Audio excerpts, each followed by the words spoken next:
South ఇండియాలోనే అతి తక్కువ ధరలకే రత్నాలందించే ఏకైక సంస్థ 6JVR. తెలంగాణ రాజకీయాలు చాలా హాట్గా ఉన్నాయి. ఎలక్షన్ రిజల్ట్ గురించి కాదు, అరెస్టులు. అసలు ఎలక్షన్ గురించి మాట్లాడుకునే పని లేదు, ఎందుకంటే ఇది అసెంబ్లీ కాదు కదా. సో ఇది పార్లమెంట్ ఎలక్షన్లు, మాక్సిమం స్థానాలు కాంగ్రెస్ కొడుతుంది అని అనుమానం లేదు. And very clear, Kalvakuntla Taraka Ramarao KTR గారు జైలుకు పోతారు. ఆయన జాతకంలో కారాగార దోషం ఉంది. ఏంటి సార్? ఆయనది శ్రవణ నక్షత్రం, మకర రాశి. సో ఆయన జాతకంలో చంద్రుడి మీద, అంటే జనరల్గా నాకు అలవాట్లేదు కాబట్టి పక్కన పెట్టిన జాతకం నోటిగా చెప్తున్నా. శని రవిలు కలిసి ఉన్నారు. శని రవిలు అంటే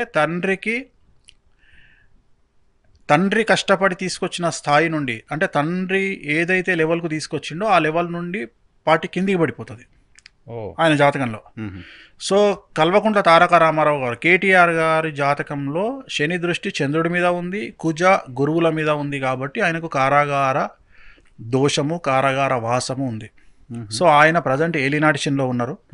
2025 జూన్ 21వ తేదీ లోపు, అంటే కరెక్ట్గా ఇవాళ 2024 ఏప్రిల్ 2వ తేదీ, రాబోయే 14 నెలల్లో ఈ రోజు నుండి ఏ రోజైనా ఆయన జైలుకు వెళ్ళే అవకాశాలు ఉన్నాయి. 14 months లోపు, 14 నెలల లోపు. అది ఇవాళ జరగవచ్చు, రేపే జరగవచ్చు, 10 రోజులకే జరగవచ్చు, నెలకే జరగవచ్చు. ఓకే. కానీ ఖచ్చితంగా 2024 ఏప్రిల్ నుండి 2025 జూన్ లోపు ఆయన జైలుకు పోయే అవకాశాలు ఉన్నాయి. కేసీఆర్ గారు ఆయన చేసినటువంటి యాగ ఫలితాలు కావచ్చు, బగాలముకి లేదా రాజశ్యామల కావచ్చు, 1% తేడాతో తప్పించుకుంటారు. జైలు అనుకోకుండా తప్పించుకుంటారు. కానీ ఆయన పార్టీలో చాలా చాలా సంచలనాలు జరుగుతాయి. ఏం జరుగుతాయి? సో పార్టీ విచ్ఛిన్నం కావచ్చు, లేదా పార్టీ జీలిపోవచ్చు. సో సంచలనాలు జరుగుతాయి, ఖచ్చితంగా సంచలనాలు జరుగుతాయి. పార్టీ జరుగుతుంది. ఆయనకు వ్యక్తిగతంగా డ్యామేజ్ లేదు, కానీ పార్టీ డ్యామేజ్ అవుతుంది. నేను పేరు పెట్టినప్పుడే చెప్పిన, భారత రాష్ట్ర సమితి అనే పేరు వల్లనే ఇవన్నీ జరుగుతున్నాయి. సో అదే టీఆర్ఎస్గా ఉండుంటే చాలా బాగుండేది. సో ఇప్పటికైనా ఆయన దాన్ని ఇమీడియట్గా టీఆర్ఎస్గా మార్చగలిగితే కనుక ఖచ్చితంగా మళ్ళీ ఆయనకు పాజిటివ్ ఉంటుంది. సో అర్జెంటుగా అది మార్చాలి. ఆయనకు మానసికమైనటువంటి అశాంతి ఉంటుంది కేసీఆర్ గారికి. ప్లస్ ఆయనకు 100 అంతస్తుల మించి, 100 ఫ్లోర్ మించి పడిపోతే లైఫ్ ఎంత ఘోరంగా ఉంటుందో అంత ఘోరంగా ఉంటుంది. ఎందుకంటే ఆయనకు చంద్రమంగళ యోగం అని ఒక యోగం ఉంది. ఆ యోగంలోనే సీఎం అయ్యారు ఆయన.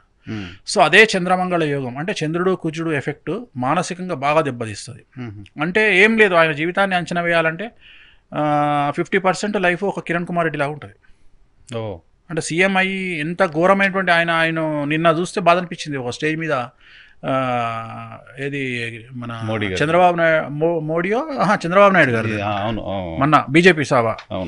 సో అలాంటి ఒక స్థితిలోకి వెళ్ళేటువంటి అవకాశాలు ఉన్నాయి. బాగా డౌన్ అయ్యే అవకాశాలు ఉన్నాయి. కాబట్టి ఆయన ఖచ్చితంగా మళ్ళీ ఏమైనా యాగాలు చేసుకుని ఆయన కొద్దిగా పుంజుకుంటే బాగుంటుంది. హరీష్ రావు పరిస్థితి కొన్ని సంచలన నిర్ణయాలు తీసుకునే అవకాశం కనిపిస్తుంది ఏప్రిల్ 24 తర్వాత. సంచలన నిర్ణయం అంటే చెప్పలేము, సంచలన నిర్ణయాలు ఉంటాయి. ఇంతమంది పార్టీ విచ్ఛిన్నం అన్నారు, ఇక్కడ సంచలన ఆయన కారణం అని చెప్పట్లేదు కదా మీకు. మేబీ అది ఏదన్నా జరగవచ్చు, చెప్పలేం కదా, ఏదన్నా జరగవచ్చు. సో తెలంగాణ రాష్ట్ర రాజకీయాలు ఇట్లాంటి కొత్త. తెలంగాణలో ప్రభుత్వం కూలిపోద్ది, రేవంత్ రెడ్డి 3 నెలలు 6 నెలలు అని పొలిటికల్ స్టేట్మెంట్. నెక్స్ట్ టైం కూడా కాంగ్రెస్ వస్తుంది. నేను రికార్డ్ చేసి పెడుతున్నా వెనుస్వామిది. అంటే ఇప్పటిదాకా రికార్డ్ చేయలేదు ఏంది? కాదు మీరు రీల్ లేకుండా కెమెరా తిప్పినట్టే ఉంది. కాదు, నెక్స్ట్ టైం కూడా కాంగ్రెస్ అంటున్నారు. నేను అంటున్నా కదా సార్, రెండోసారి కూడా తెలంగాణ కాంగ్రెస్ వస్తుంది. సీఎం రేవంత్ రెడ్డి కాదనేది నేను చెప్పట్లా, నేను గవర్నమెంట్ గురించి మాట్లాడుతున్నా. అవును, నేను సీఎం గురించి మాట్లాడలేదండి, అది గుర్తుపెట్టుకోండి. సీఎం గురించి ఇప్పుడు చర్చ, తెలంగాణలో కాంగ్రెస్ గవర్నమెంట్ ఉంటుందా పడిపోతుంది. కాంగ్రెస్ గవర్నమెంట్కి వచ్చిన దోకా ఏం లేదు, కానీ రేవంత్ రెడ్డి గారికి పదవి గండం అయితే ఉంది ఈ 10 years లో. 100% ఉంది. ఈ 10 years లో 100% ఉంది. 100% ఉంది. ఓకే, బట్ పార్టీకి హ్యాపీగా లీడ్ చేస్తుంది 10 years కాంగ్రెస్. హ్యాపీగా ఇంకోసారి కూడా తెలంగాణలో కాంగ్రెస్ పార్టీ వస్తుంది. Right, done.